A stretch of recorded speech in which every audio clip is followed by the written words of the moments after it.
প্রতীক ভাই, শ্রীলঙ্কার জয়ে জিতে গেল বাংলাদেশ।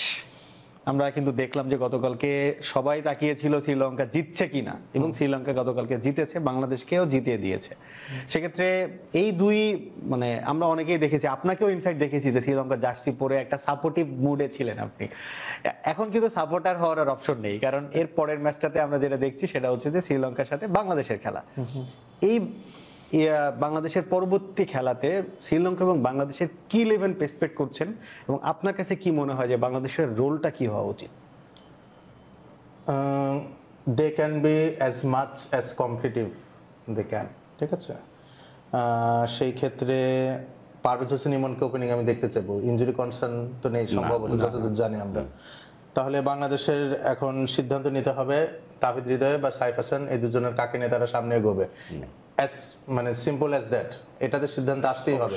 কারণ গত ম্যাচে আমরা দেখেছি দুজনকে একই সাথে অকুপাই করতে যে কিন্তু টিম ব্যালেন্স অনেকটুকু হ্যাম্পার্ড হয়েছিল, ঠিক আছে। তো এই কাজটা করার বোধহয় আর অপশন নেই। আর আপনি যদি ফাইনাল খেলতে চান, যেহেতু সুপার ফোরে উঠেছেন, টার্গেট তো ফাইনাল করতে হবে। 3টা ম্যাচের মধ্যে কমপক্ষে 2টো ম্যাচ জিততে হবে। ইন্ডিয়ার বিরুদ্ধে ম্যাচটা আমরা হিসাবের বাইরে রাখাটাই ভালো। তাহলে বাংলাদেশের target Sri Lanka and Pakistan match, এই 2টো ম্যাচ জিততেই হবে মিনিমাম। তারপরে আবার রান রেটের হিসাব নিকাশ হয়তো আসতে পারে, সেই ক্ষেত্রে দেখা যাবে যে কারা ফাইনাল খেলে। তো এইখানে যদি বাংলাদেশ আসলে ভালো করতে চায়, পারভেজ হোসেন ইমনকে আসলে ওপেনিংয়ে ব্যাক করতে হবে। আর দুবাইতে যেহেতু খেলা হচ্ছে, এখানে উইকেট কিন্তু কিছুটা স্লো হয়ে যাবে। তো পাওয়ার প্লেটা ইফেক্টিভ ইউটিলাইজেশনটা খুব ইম্পর্টেন্ট হবে।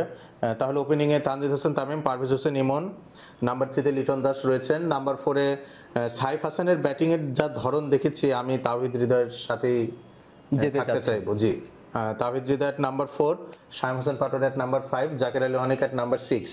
নাম্বার 7-এ এখন টিমকে ডিসিশন মেক করতে হবে যে আসলে শেখ মেহেদীকে তারা ব্যাক করাবেন কিনা। I would love to see Sheikh Mehedi back, কারণ শ্রীলঙ্কান ব্যাটিং লাইন আপে অনেকগুলো লেফট হ্যান্ডার্স রয়েছেন। কামিল মিশারা রয়েছেন, কুশাল পেরেরা রয়েছেন, কামিন্দো মেন্ডিস রয়েছেন, চারিত আসালাঙ্কা রয়েছেন। তো এতগুলো বামহাতি ব্যাটারের বিরুদ্ধে আপনি শুধুমাত্র একজন লেফট আর্ম অর্থোডক্স আর রাইট আর্ম লেগ স্পিন দিয়ে কতটুকু কী করতে পারবেন, এটা আমার একটা প্রশ্নের জায়গা রয়েছে। সো শেখ মেহেদী এট নাম্বার 7, নাসুম আহমেদকে আমি নাম্বার 8-এ দেখতে চাইবো। দেন নাম্বার 9-এ হচ্ছে রিশাদ হোসেন, নাম্বার 10-এ তাসকিন আহমেদ, নাম্বার 11-এ মুস্তাফিজুর রহমান।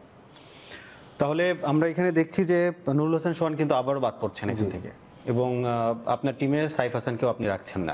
এই দুইটা জায়গাতে আপনি চেঞ্জ চাচ্ছেন, এবং আপনার টিমে ব্যাক করছে দুইজন প্লেয়ার। একজন হচ্ছেন ওপেনিংয়ে ইমনকে আপনি ব্যাক করাতে চাচ্ছেন, এবং শেখ মেহেদী ব্যাক করছেন নুরুল হোসেন সোহানের জায়গায়। এবং আপনি সবসময় অনেকগুলো বোলিং অপশন নিয়ে খেলার পক্ষপাতে, আমি আমার চিন্তা ভাবনার ধরনটাই এমন, অনেকগুলো বোলিং অপশন থাকবে। কোনো বোলার যদি কোনোদিন ক্লিক না করে, আপনি তার ফুল কোটা ওভারটা বোলিং না করালেন। এটা হচ্ছে আমার নিজস্ব চিন্তা ভাবনা, এবং আমার মনে হয় টি-20 ক্রিকেট এটা ডিমান্ড করে। যদি আপনি একটা উইনিং স্ট্রিক বজায় রাখতে চান, বা আপনি একটা ফর্মিডেবল সাইড হতে চান, আপনি যদি চান যে অন্য দল আপনাকে সমীহ করুক, আপনার সেটআপটা এরকম আসতেই হবে। অনেক ভাইয়ের 11টা কেমন দেখছেন? আসলে আমি 11-এ একটু পরে আসতে চাই। আমি 11টা তখনই সেট হয় যখন আসলে আপনি আপনার প্রসেসটা নিয়ে চিন্তা করবেন, আপনি আপনার আউটপুটটা নিয়ে চিন্তা করবেন। এখন আমাদের কিছু ইনসাইট আছে, গত 3টা ম্যাচে আমাদের কিছু ইনসাইট আছে, এবং আমি আফগানিস্তানকে মডেল রেখে আমি ইনসাইটগুলো রেডি করতে চাচ্ছি। আপনি যদি আফগানিস্তানের গত ম্যাচগুলো দেখেন, 3টা ম্যাচে যদি আমরা দেখি, সেই ক্ষেত্রে আফগানিস্তানকে দেখবেন যে ওনারা হংকংয়ের সাথে ম্যাক্সিমাম রেঞ্জের ওভার খেলেছেন হচ্ছেন 3টা। সো এই জায়গাটায় ওনারা রান করছেন 17.4 করে, যেখানে আমরা আসলে হংকংয়ের সাথে যদি ম্যাচে যাই, সেখানেও আমরা রান করেছি আসলে 2টা হাইয়েস্ট স্কোরিং, এবং আমরা 2টাতে রান করেছি 30। না, এখন এটা অনেক ভাই, আমি একটু বলি, সরি টু ইন্টারাপ্ট, দুটোর সিনারিও কিন্তু ডিফারেন্ট। আপনার হংকংয়ের সাথে বাংলাদেশ চেস করেছে, এবং আফগানিস্তান ফার্স্টে ব্যাট করেছে, এবং আপনি লাস্টের যেই বড় বড় ওভারগুলোর কথা বলছেন, এটা একদম শেষের দিকে ওমর জাই যখন চার্জ করেছে সেই ক্ষেত্রে এসেছে। আমাকে একটু পুরোটা শেষ করলে আপনি আসলে আপনার অ্যানসারটা পেয়ে যাবেন। যেহেতু আমি মাঠে ক্রিকেটের সাথে কানেক্টেড, সেহেতু আপনাকে একটু জিনিসটা গেট করতে হবে যে আমাদের লো ওভার, আমরা যদি লো ওভার রেট দেখি, সেক্ষেত্রে আমরা আসলে হংকংয়ের সাথে লো ওভার রেট ছিল আমাদের 7 ওভার। আপনি টি-20 ম্যাচে 7 ওভার লো ওভার রেটে 24 রান করবেন 1 উইকেট হারিয়ে, এটা আসলে খুবই ডেঞ্জারাস একটা ব্যাপার। আপনি হ্যাঁ লো ওভার রেট যাবে, আপনি আফগানিস্তানের লো ওভার রেট দেখেন, ওনাদের লো ওভার রেট দেখবেন, যেমন গতকালকেও যদি আমরা আসি শ্রীলঙ্কার এগেস্টে ওনাদের 4.92 ছিল রান রেট, এবং ওনারা আসলে 13 ওভার লো ওভার রেটে 3.92, ওয়ারেলস ওনারা আসলে 64 রান করতে 6টা উইকেট গেছে। উইকেট যদি 6টা না যেত বা শ্রীলঙ্কান বলার ওই প্রেশারটা না দিত, হয়তো এই লো ওভার রেটটা আরো একটু কম থাকতো। আমার কথা হচ্ছে যে ডে ওয়াইজ খারাপ যেতে পারে, আপনার একটা ম্যাচে আপনার লো ওভার রেট কম বেশি হতে পারে, একটা ম্যাচে আপনার হাই ওভার রেট বেশি হতে পারে বা কম হতে পারে। কিন্তু বাংলাদেশের ক্ষেত্রে চিন্তার বিষয় হচ্ছে আমরা 3টা ম্যাচে 7টা ওভার হাই ওভার রেটে খেলেছি, যেখানে আমাদের রান রেট হচ্ছে 3টা ম্যাচে যদি আমি হিসেব করি 16, তো 16 করে যদি আপনি রান রেট হিসাব করেন 3টা ম্যাচে 7 ওভারে। আফগানিস্তানের ক্ষেত্রে আসেন, যদি গতকালকের 32 রানের শেষ ওভারটা যদি আমরা বাদ দিই, সেই ক্ষেত্রে ওনাদের হাই ওভার রেট হচ্ছে মোর দেন 9। সো 9 ওভারে ওনারা রান রেট করেছেন, আসলে যদি ওইটাও বাদ দেই, 30 ওভার প্লাসের ওটা বাদ দিই, তাহলে 17.2।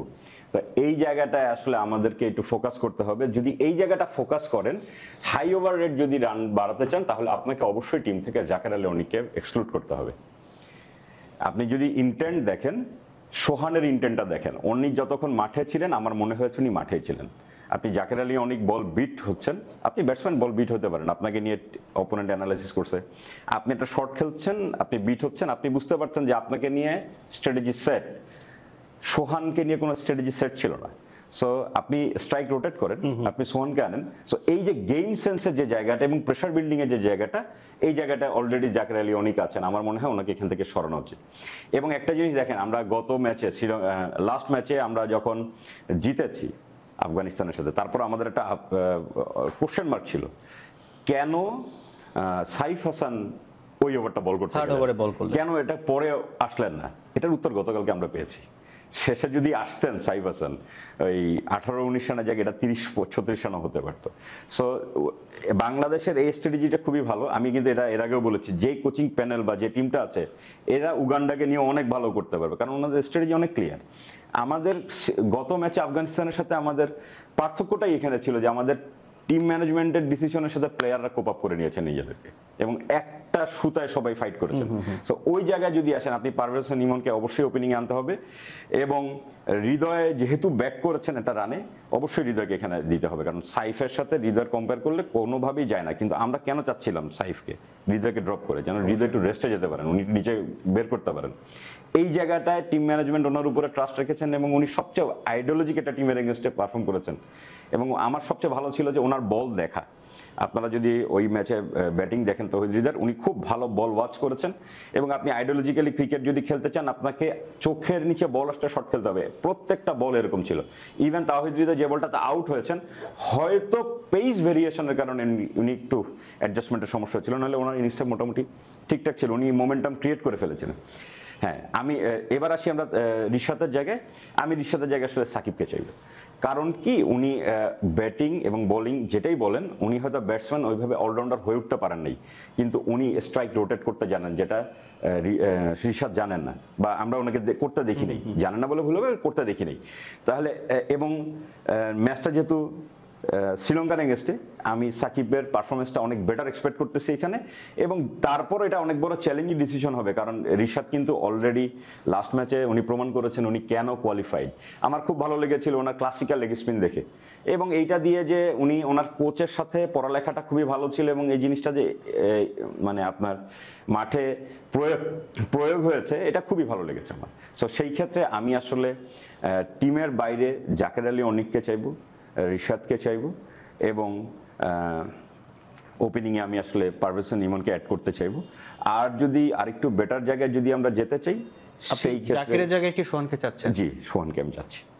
তাহলে আপনার 11টা যদি আমি একটু বলি, আপনি মানে কেন চাচ্ছি, মানে ওনার ফিল্ডিংটা দেখেছেন, ওই ফিল্ডিংটা যদি না হতো, ওই রান আউটটা যদি না হতো, কিন্তু জাকের আলী অনেক কিন্তু ভালো ফিল্ডার, নট অনলি ফিল্ডিং। আমি হ্যাঁ, এটা কোনো মানে এক্সকিউজের জায়গা না, মানে যে ডিবেটের জায়গা না যে কে ভালো ফিল্ডার কে খারাপ ফিল্ডার, ব্যাটিং এর অ্যাপ্রোচের কথা বলছেন। মানে আমার জিনিসটা হচ্ছে যে জাকের আলী অনেক রিডেবল হয়ে গেছেন অপোনেন্টের কাছে, ওনার নিজেকে নিয়ে একটু কাজ করতে হবে।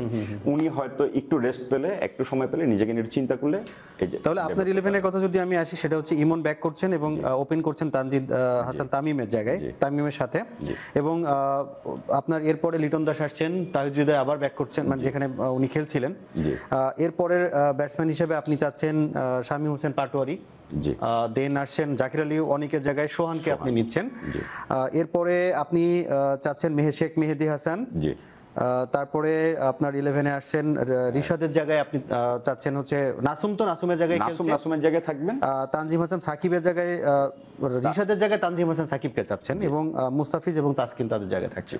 ওকে, আপনার কাছে জানতে চাওয়া যে আপনিও কি আপনার 11-এ চেঞ্জ যেগুলো চাচ্ছিলেন ওগুলোতেই আপনি থাকছেন, নাকি এখনো চেঞ্জ করার কোনো অপশন আছে? না, চেঞ্জ করার অপশন নেই, কিন্তু ভাই যেটা বলছিলেন যে আফগানিস্তানের মডেলের সাথে তুলনা করা, আমি এটার সাথে সম্পূর্ণভাবে দ্বিমত পোষণ করি। কেন করি? আফগানিস্তান যে প্যাটার্নে ক্রিকেট খেলে, তাদের প্লেয়ারদের অ্যাট্রিবিউটসগুলো আপনি যদি বিভিন্ন প্যারামিটারগুলো দেখেন, সেখানে যে ভ্যালুগুলো পাবেন, আমাদের প্লেয়ারদের ধরন সম্পূর্ণরূপে ভিন্ন। আমাদের টিমে কোনো জেনুইন অলরাউন্ডারই নেই। কয়জন অলরাউন্ডার আছে বাংলাদেশ ন্যাশনাল ক্রিকেট টিমে বলেন তো আপনি? একজন পাবেন না। আমি ওখানে আসছি, আফগানিস্তান হ্যাভ গট মোহাম্মদ নাবি, Azmatullah Omarzai, Karim Janat, Gulbadin Naib and Rashid Khan in their ranks. আপনি ঘুরে ফিরে নূর আহমেদ এবং ইয়াকেও কিন্তু আমাদের রিশাদ হোসেনের মতো অলরাউন্ডার কিন্তু না, যদি আমরা ওরকম কম্পেয়ার করি। তা আমি তো বলছি না, নূর আহমেদের কথাও বলছি না, আমি রিশাদ হোসেনের কথাও বলছি না। তো আপনি দেখেন এরকম অলরাউন্ডার বাংলাদেশে একটাও নেই। এবং আপনি নাবির ব্যাটিং দেখেন, আজমাতুল্লাহ ওমরজাইয়ের ব্যাটিং দেখেন, তারা যুগে যুগে বা তাদের ক্যারিয়ারের শুরু থেকে কিভাবে খেলে আসছে। আর আমাদের তাওহিদ হৃদয়ের কথা বলি, লিটন দাসের কথা বলি, আপনি শামীম হোসেন পাটোয়ারি বা জাকির আলী অনেকের কথাই বলি, তাদের খেলার ধরন তো এক না। তা আপনি এই যে কম্পারিজনটা আসলো যে big number of run scored in overs, ঠিক আছে, এটা আপনি আফগানিস্তানের সাথে বাংলাদেশের আমার মনে হয় না ম্যাচ করানোটা সমীচীন। আরেকটা বিষয় হচ্ছে, তাহলে আপনি দেখবেন যে আফগানিস্তান যে গতকালকে 80 রানের মধ্যে 6টি উইকেট হারালো, এটার মূল কারণটা কি? কারণ আফগানিস্তানের ব্যাটিংয়ের কিন্তু এটা একটা ফ্ল যে তারা বাউন্ডারি টার্গেট করে খুব বেশি, ফলশ্রুতিতে তাদের স্ট্রাইক রোটেশন অনেক ঘাটতি থাকে। আমার মনে হয় বাংলাদেশ যেটা ফোকাস করতে পারে, সিঙ্গেলস অ্যান্ড ডাবলসের উপর তাদের বেশি ফোকাস করতে হবে, এবং প্রপার ক্রিকেটিং শট খেলে 4 বের করার ক্ষেত্রে আপনার বেশি গুরুত্ব আনতে হবে। আপনি যদি আফগানিস্তানের মতো 6 মারতে যান, ইউ উইল নেভার সাকসিড, যেটা আমরা দেখেছি জাকির আলী অনেকের বেলায়। এটার জন্য আমার মাঠে ক্রিকেট খেলার দরকার নেই। আমি যতটুকু খেলা দেখে বুঝছি, আমি আমার ইউনিভার্সিটি লাইফে যতটুকু ক্রিকেট খেলেছি, এটুকু আমার বোঝার সামর্থ্য রয়েছে যে বড় রান স্কোর করতে গেলে এবং পার্টিকুলারলি দুবাই এবং আবুধাবির মতো উইকেটে সফল হতে গেলে আপনার নিয়মিত ছক্কা হাঁকানোর কোনো প্রয়োজন নেই। আপনি কালকে শ্রীলঙ্কা আফগানিস্তানের স্কোর কার্ডটা দেখেন না, আফগানিস্তান 9টা 6 মেরেছে, শ্রীলঙ্কা কয়টা? 2টা বা 3টা মেরেছে, ম্যাচ কে জিতেছে? শ্রীলঙ্কা, ঠিক আছে। ওদিকে আপনার ডট পার্সেন্টেজ বেশি আফগানিস্তানের, নাম্বার অফ সিঙ্গেলস আফগানিস্তানের কম, নাম্বার অফ টুস আফগানিস্তানের কম, ঠিক আছে। তো টি-20 ক্রিকেট বলি বা পার্টিকুলারলি এশিয়া কাপের যে সিনারিওটা রয়েছে এখানে বলি, স্ট্রাইক রোটেশনটা খুব ইম্পর্টেন্ট এবং আপনার প্রোঅ্যাক্টিভ ব্যাটিং করতে হবে rather than focusing on hard hitting. এবং এই যে 20 ওভারের মধ্যে 3টা 4টা খুব বড় বড় রানের ওভার নিলাম, বাকি ওভারে আবার আফগানিস্তানের আপনি দেখেন না যে যেগুলো ওভার কম রানের হয়েছে সেগুলো অনেক বেশি কম 1 রান 2 রান 3 রানের ওভার কালকে শ্রীলঙ্কার সাথে তারা 2-3 রানের ওভার 2-3টা খেলেছে। তাহলে এটা কিন্তু অনেকটা ম্যাচ আপ করে ফেলে, চাপে পড়ে যাওয়া আর কি। উপরন্তু কি হয় যে আপনাকে হাই রিস্ক ক্রিকেটটা খেলতে হয়। যখন আপনি বড় ওভার টার্গেট করতে যাবেন, আপনার কিন্তু রিস্কের পার্সেন্টেজটা অনেক বাড়ে। এই জায়গাটা একটু সেই ক্ষেত্রে আমার মনে হয় কি যে বাংলাদেশ আফগানিস্তানের দিকে টার্গেট না করে they should take hopes from India and Pakistan if possible. আপনি ইন্ডিয়ার ক্রিকেটটা দেখেন, তাদের টপ অর্ডার একরকম ক্রিকেট খেলে। আপনি পাকিস্তানের সাথে ম্যাচে দেখেন, অভিষেক শর্মা একরকম ক্রিকেট খেলে গিয়েছে। এর পরবর্তীতে মিড ওভার্সে যারা খেলেছেন তারা কিন্তু স্ট্রাইক রোটেশনে খেলেছেন। তিলক ভার্মার কথা বলেন, আপনি সূর্যকুমার যাদবের কথা বলেন, কেউ কিন্তু হাওয়াই শট বা এয়ারি বর্ন শট কিন্তু খেলেনি। স্ট্রোক খেলে খেলে কিন্তু তারা রান স্কোর করেছে এবং পাকিস্তানি স্পিনারদেরকে খুব ভালোভাবে নেগোশিয়েট করেছে। আপনি ওই ম্যাচে 127 রানের টার্গেটে আফগান ব্যাটারদের দিতেন, ঘাম ছুটে যেত কিন্তু স্ট্রাইক রোটেট করতে বা 127 রান পর্যন্ত পৌঁছাতে। সো আমার মনে হয় স্ট্র্যাটেজিক্যালি বাংলাদেশের খুব বেশি ফাইন টিউনিং করার প্রয়োজন আছে বলে মনে হয় না। কিন্তু যেটা আমি বলছিলাম যে আসলে টিমটা একটা পার্মানেন্ট কম্বিনেশন আসা দরকার এবং টিম ম্যানেজমেন্টের একটা ক্লিয়ার মেসেজ দিতে হবে যে কোন প্লেয়ারকে নিয়ে তারা অন্তত সামনের 3 থেকে 4টা ম্যাচ এগোতে চাচ্ছে। অনেক ভাই বলছিলেন যে টিমের ব্যাপারে সোহানের জায়গাটা, যেটা আমারও কিন্তু একটা অপিনিয়ন আছে যে দুইজন সাইজকে এবং সোহানকে একটা ম্যাচে খেলিয়ে ড্রপ করা যেটা আসলে আমার কাছে মনে হয় যে হয়তো জাকের আলী অনেকের জায়গায় রিপ্লেস করা যায় কিনা সেটা আপনার কাছে একটু জানতে চাই। নুরুল হাসান সোহান তো টপ এন্ড টি-20তে চূড়ান্তভাবে ব্যর্থ। ওকে, ওনার টপ এন্ড টি-20 আপনি ক্যারিয়ার দেখেন, ইভেন লাস্ট জিএসএলে উনি কিন্তু অনেক সুযোগ পেয়েছেন, প্রমাণ করতে পেরেছেন, পারেননি। আফগানিস্তানের সাথে খুবই মানে ছোট্ট একটা ইনিংস উনি খেলেছেন এবং সেখানে কিন্তু তার আমরা যেটা বলি যে বোলার আর্ম রোল ওভার করার আগে কিন্তু উনি ওনার কি বলা যায় ইন্টেনশনটা শো করে দিচ্ছেন। এখন একটা ম্যাচে মোটামুটি সফল হয়েছেন, হতে পারে হ্যাঁ নুরুল হাসান সোহানকে আপনি সুযোগ দিতে পারেন, সেটা হচ্ছে আফগানিস্তান সিরিজ যেটা আসছে সামনে, সেখানে আপনি জাকির আলী অনেককে ড্রপ করে নুরুল হাসান সোহানকে সুযোগ দিতে পুরো পারেন। সিরিজটা তাদের পুরো সিরিজটা উনি খেললো, 3টা ম্যাচই খেললো, ওখানে আপনি জাকির আলী অনেককে এক্সক্লুড করে দেন, সমস্যা নেই। বাট এটা কিন্তু এখন ক্রাঞ্চ মোমেন্টে চলে গেছে টুর্নামেন্টে এবং জাকির আলী অনেককে আমরা অনেক দিন ধরে ক্যারি করেছি এই পজিশনে, ঠিক আছে। এখন হুট করে জাকির আলী অনেককে বাদ দিয়ে নুরুল হাসান সোহানকে ইনক্লুড করা আমার মনে হয় না যে এটা টিমের প্লেয়ারদের দিকেও খুব একটা পজিটিভ মেসেজ যাবে। আমরা যে জায়গাটা আসলে ভাইয়ের সাথে আসলে আমার থট প্রসেসের আসলে ডিবেট হচ্ছে সেটা হচ্ছে যে high over and low over না, মিড ওভার্স, যেটা আসলে আমি ফলো থ্রুতে হারিয়ে ফেলেছি। মিড ওভার্সে বাংলাদেশ যে রানগুলো করে বা মিডল রানগুলো করে, এই মিড ওভার্স বলতে আমি বুঝাচ্ছি হচ্ছে স্কোরিং এর জায়গা থেকে আপনি 6 রান 7 রান 8 রান 9 রান। না আমি বুঝেছি, আমি এটা বুঝেই বলেছি। তো এই জায়গাগুলোতে বাংলাদেশ কখন একটা জিনিস দেখবেন যে যখন যেসব ওভারে 9 রান হচ্ছে 8 রান হচ্ছে ওইসব ওভারে বাংলাদেশের প্রত্যেকটা ওভারে একটা করে উইকেট আছে। আমি আফগানিস্তানের সাথে বাংলাদেশ ক্রিকেটকে কম্পেয়ার করছি না, আমি ডেটা দিয়ে জাস্ট একটু পাশাপাশি কম্পারিজন করে দেখালাম। এই জিনিসটা আফগানিস্তানের নাই। তারা যে ওভারে 9 রান নিয়েছে ওই ওভারে উইকেট লস নেই। হ্যাঁ, ওনাদের উইকেট লস কোনটা, যে ওভারে ম্যাক্সিমাম রান করেছে ওই ওভারে উইকেট লস আছে এবং ঠিক তার পরের ওভারে দেখবেন মেডেন আছে। এইটা আবার বাংলাদেশের নাই।